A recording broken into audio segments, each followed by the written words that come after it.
ये सुदेश महतो का विधायक मांडू का विधायक तिवारी महतो उर्फ निर्मल महतो तो पूरा पागल निकल गया है। इसका एक कॉल रिकॉर्डिंग भी वायरल हो रहा है। इतना ही नहीं बल्कि आजसू पार्टी की तरफ से उसके प्रवक्ता का भी बयान आ गया है और वह अपने विधायक को बचाने के लिए तमाम तरीके की कोशिशें कर रही है। लेकिन राजनीति में आखिर ये लोग कितना नीचे तक गिरेंगे इसका किसी को अंदाजा तक नहीं था। लेकिन निर्मल महतो के बयान के बाद साफ तौर पर झलक रहा है कि टाइगर जयराम महतो को गिराने के लिए ये लोग किसी भी हद तक जा सकते हैं, कुछ भी हो सकता है। और इस पर आजसू की तरफ से भी जो बयान आया है वो आपको जरूर सुनना चाहिए। नमस्कार, मैं प्रिंस कुमार सिंह और आप देख रहे हैं पॉजिटिव प्रिंस। अगर अभी तक आपने चैनल को सब्सक्राइब नहीं किया है तो खबरों से अपडेट रहने के लिए कृपया चैनल को सब्सक्राइब कर लीजिए और जो लोग ऑलरेडी कर चुके हैं तमाम लोगों को सहृदय धन्यवाद। अब वापस आते हैं अपनी खबर पर और सबसे पहले आप जरा यह कॉल रिकॉर्डिंग सुनिए। इतने दम हो ना तिवारी माँ तक समझाते हैं कि क्या बोलना हो ना बोलना हो से। हाँ, कोई भी बोल तो कौन चीज धमकी देवी हमरा हो तो ना सामने भीड़ ले ना सामने भीड़ ले कहाँ आना बोल अकेले अकेले भीड़ ले सामने धमकी देवी तो हमरा। हेलो अरे तो कौन आओ है यार हम कि हम तोरा बताइयो हम अपन पार्टी के पंचायत अध्यक्ष के ना और सुन ने तो धमकी जो हो ने तो धमकी ककरो और दियो समझली ने बिहारी माँ तो लगे डरे वाला चीज ना लगे ठीक ने नसीहत कौन चीज देवी तो रे हमरा आए हाँ फालतू कौन चीज तो कौन चीज हमरा बोल लगल हम कुछो करिए हमार तो हमरा संवैधानिक अधिकार भी लूट लेबी का। हाँ इतने सुन ने इतने दम हो ना तिवारी माँ तक समझाते हैं कि क्या बोलना हो ना बोलना हो से। हाँ कोई भी बोल तो कौन चीज धमकी देवी हमरा हो तो ना सामने भीड़ ले ना सामने भीड़ ले कहाँ आना बोल अकेले अकेले भीड़ ले सामने धमकी देवी तो हमरा एक प्रतिनिधि के तो धमकी ना दे सको है यह चक्कर में तोर पार्टी गेलो और चल जीतो खत्म हो जीतो ठीक ने। हर जगह गुंडा बचल है एक बचल है गेलो रामगढ़ भी गेलो और सिल्ली भी गेलो ठीक ने। और ओकरोम जे सुन और ओकरोम जे हो ने योग जे बचल हो ने वो हमरे देनक बिसुंगड़ से वोट अइलो तो न खत्म हलो न तोर जैसन जे हो ना गुंडागर्दी ओकरे में खत्म हो गेलो। और रहलो बात गुंडागर्दी से बिहारी मातक तो ना धमकावे पारबे और रहलो बात लड़े के तो भीड़ ले भीड़ ना हो ने तो भीड़ के देख ले एक बार तो गुंडा लगी ना तो धमकी दे लगल हमरा। और हम पर एक प्रतिनिधि तोनी के है तो तोनी के है रहलो बात कि एक प्रतिनिधि के तोनी धमकी दिए के आदत हो कौन ची अपन नेता समझेबे। अरे हमार नेता ठीक है ठीक ने तो अपन नेता समझाओ ठीक ने।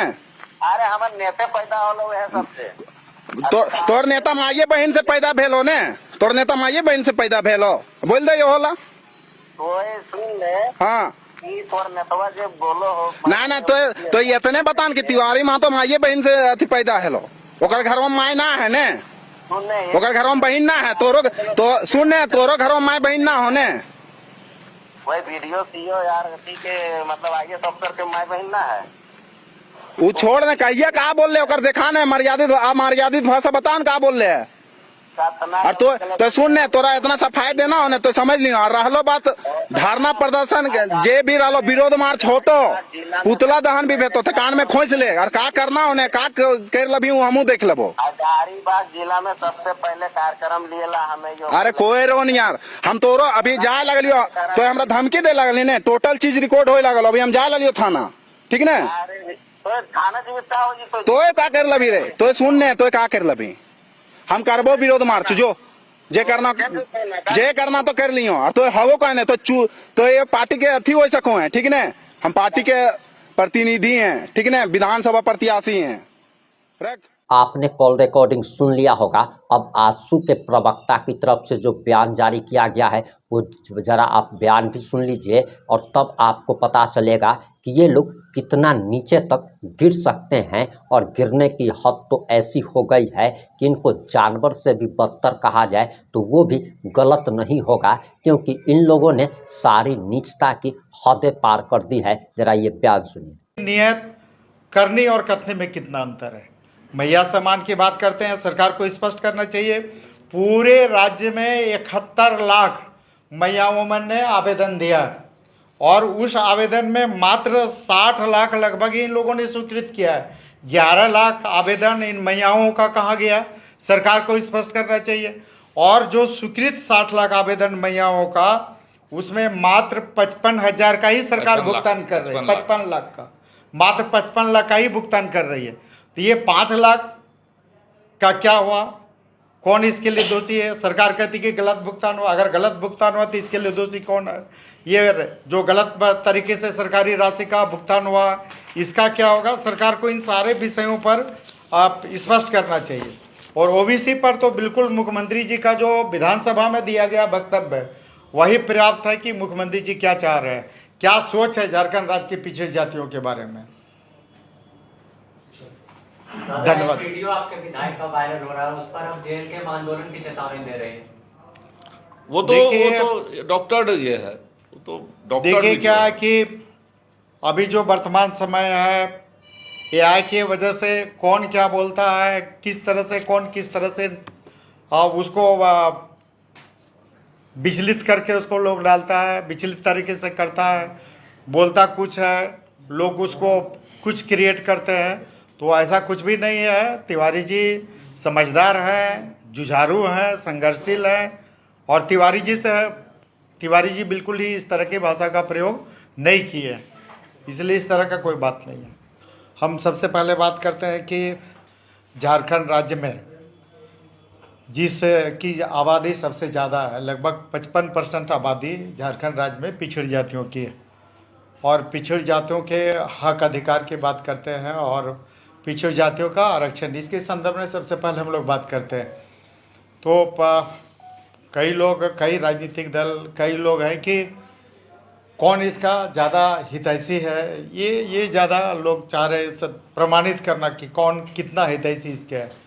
हम ज़्यादा कुछ नहीं, एक बात कहना चाहेंगे कि आप सभी लोगों को याद होगा कि जब हम लोगों की सरकार थी तो हम लोगों ने निर्णय लिया था कि जो भी पंचायत चुनाव होगा या नगर निकाय चुनाव होगा, उसमें पिछड़ों का आरक्षण सुनिश्चित किया गया था, चाहे वो जिला परिषद का पद हो, मुखिया का हो, पंचायत समिति का हो या वार्ड सदस्य का। पूरे झारखंड राज्य में हमारी सरकार ने लगभग 10,500 से ज़्यादा पद पिछड़े जातियों के लिए आरक्षित किया था पंचायत चुनाव में। आप सभी लोगों को जानकारी होगा कि 2022 में जब वर्तमान सरकार ने, हेमंत जी की सरकार ने जब पंचायत चुनाव कराया, तो पंचायत चुनाव में लगभग 10,500 पद जो पिछड़ों के लिए आरक्षित था, इसको पूरी तरह से हटा दिया गया और पिछड़ों के जो पद थे वे सामान्य जाति के लिए, सामान्य श्रेणी के लिए आरक्षित कर दिया गया। अर्थात 10,500 पदों पर पिछड़ी जातियों का जो आरक्षण था उसको पूरी तरह से हटा दिया गया। जो हेमंत जी की सरकार है इसी ने हटाया। अब झारखंड राज्य की जनता, 3.5 करोड़ जनता ये तय करे कि राज्य की 55% पिछड़ी जाति की आबादी ये तय करे कि कौन 10,500 पदों पर जो आरक्षण पिछड़ों का था उसको हटाने का काम किया। ये स्वतः स्पष्ट है कि वर्तमान सरकार ने पिछड़ी जातियों के हक को मारने का काम किया। और 10,500 पद कम नहीं होते हैं। जहां पिछड़े वर्ग के लोग आरक्षित पद पर वहां पर काबिज थे। तो निश्चित रूप से वर्तमान सरकार ने पिछड़े जातियों के हक और अधिकार को मारने का काम पंचायत चुनाव के पदों, आरक्षित पदों पर किया है। और आजसू पार्टी से रहा नहीं गया। आजसू पार्टी इस निर्णय के विरुद्ध में सुप्रीम कोर्ट तक चली गई और सुप्रीम कोर्ट में वर्तमान सरकार ने हलफनामा के माध्यम से कहा कि आगे जो भी हम चुनाव झारखंड में कराएंगे, सबसे पहले ट्रिपल टेस्ट कराएंगे और ट्रिपल टेस्ट कराने के बाद हम यहाँ के पिछड़ों को आरक्षण देंगे, उसके बाद हम चुनाव कराना सुनिश्चित कराएंगे।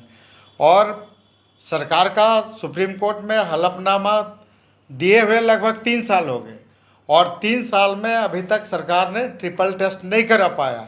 और ट्रिपल टेस्ट नहीं कराने के बाद के कारण आज तक पिछड़ों को के आरक्षण देने में सरकार। आपने पूरा बयान सुन लिया होगा। अब आपकी क्या प्रतिक्रिया है, अपनी प्रतिक्रिया जरूर दीजिएगा। जुड़े रहे हमारे साथ। जय हिंद, जय भारत।